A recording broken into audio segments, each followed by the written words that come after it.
حبايبي، ازيكم يا حبايبي؟ عاملين ايه؟ يا رب تكونوا بخير.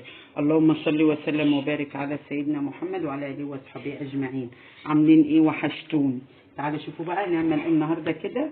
ده عندي كده ربع كيلو فول مدشوش كده، ونقعته حوالي من 6 ل 7 ساعات كده بميه ساقعه، مش ميه سخنه. بصوا كده، حبايه تتقطم كده بسهوله اهي. نقعته كده بميه ساقعه عاديه خالص. هنعمل النهارده بقى ايه؟ عجينه طعميه. ده ربع كيلو، انا ما بحبش اكتر عن ربع كيلو علشان ايه؟ اعملها طازه في طازه كده.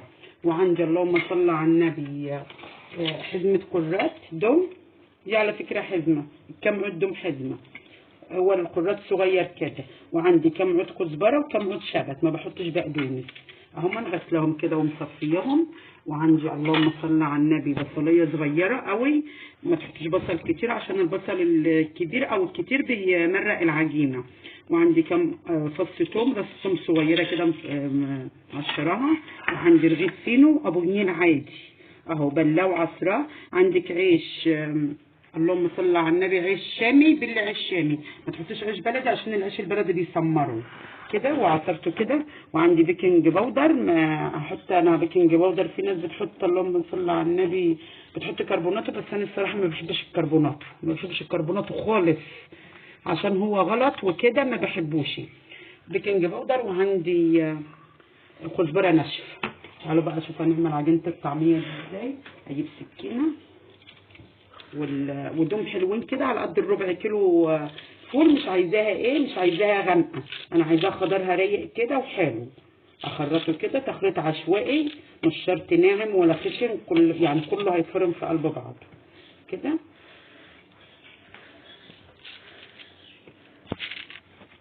احطه كده تخريط كبير عادي كده. وهنزل بالثوم من غير تخريط والبصلايه.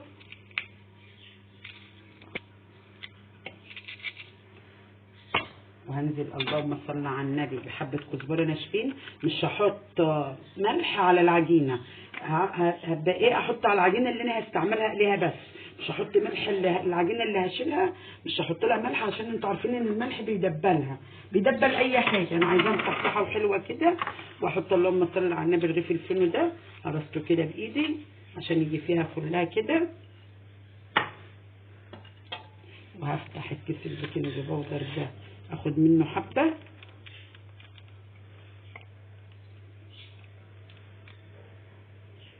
اخد كده نص معلقه اهي، نص معلقه كده. واقلبه بقى ايه؟ تقليبه حلوه. اللي وصل معايا لغايه هنا حط له لايك واشتراك وكومنت حلو كده. ربنا يخليكم يا رب، ما نحرم منكم يا رب ابدا، داخل مصر وخارج مصر والامه العربيه كلها، وندمنا مكملين كده مع بعض يا رب العمر كله. بصوا بقى الرغيف الفينو ده هيخليها هشه وجميله. جربوها بالرغيف الفينو ده، بس يعني رغيف صغير، وعلى نص كيلو رغيف كبير اهو. قلبتها كده. هجيب الكبه واحط بقى كده في الكبه كده. ضربتها كده لقيتها محببه خشنه شويه كده علشان انا مصفيه كل حاجه. اللهم صل على النبي. كوبايه مج في ميه كده، وتحطي كام معلقه ميه تطريها، بس تطريها برده بالقانون، يعني ايه؟ عشان ما تجيش مرقه منك. وتضربي لو جت اللهم صل على النبي خشنه برده تحطي لها ميه تاني اهو. هاجي اضربها تاني بقى. ضربتها اهو. بصوا ما شاء الله لونها المظبوط الحلو ده، عشان ما تبقاش سودا لما تتقلي، وهشه وجميله ازاي، مش منعمه، مخليها فيها سنه خرزان كده عشان تبقى حلوه كده. هفضيها اهي. هضرب بقى الثانيه واوريها لكم. بصوا خضرها مظبوط ما شاء الله عليها. هضرب بقى الثانيه وارجع لكم. هجيب طبق كده بقى واحط فيه حته عجينه حلوه كده، احط عليها حبه ملح وأقلبها بقى. أبدأها قلبتها كده. وجبت طبق فيه حبة سمسم وأحط عليه حبة كزبرة. اللهم صل على النبي. لو في كزبرة أخشن من كده حطيها، بس أنا ما عنديش الصراحة الخشنة، عندي الناعمة دي. وهقلبها كده وحط الزيت على النار. تعالوا بقى نقلها مع بعض كده قلية حلوة. بس ما شاء الله عجينتها ماسكة نفسها وحلوة ازاي كده واسويها،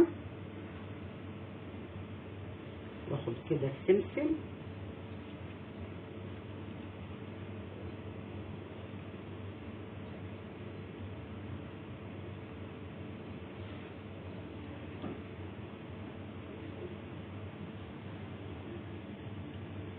وعندي الزيت بيقدح، انزل كده في الزيت واكمل بقى اعمل بقى ايه بقت الكميه اللي انا حدقتها دي كلها ما تتقلش. ما شاء الله عليها عجينتها مظبوطه وحلوه قوي كمان اهي. وما شاء الله الالوان بتاعتها عامله ازاي، طعميايه عامله ازاي، الله اكبر عليها. بصوا من ورا ومن قدام. طلع اهو واقلب بقى كده، واقلب بقيه الكميه طبق بقى وافرش عليه مناديل كده، علشان ايه انا بحب اي حاجه بالزيت بحطها عليها مناديل. وارص بقى على الطعميه اللي انا قليتها دي كده، عشان الطعميه التانيه بعملها ببيض، دي بسمسم ودي ببيض.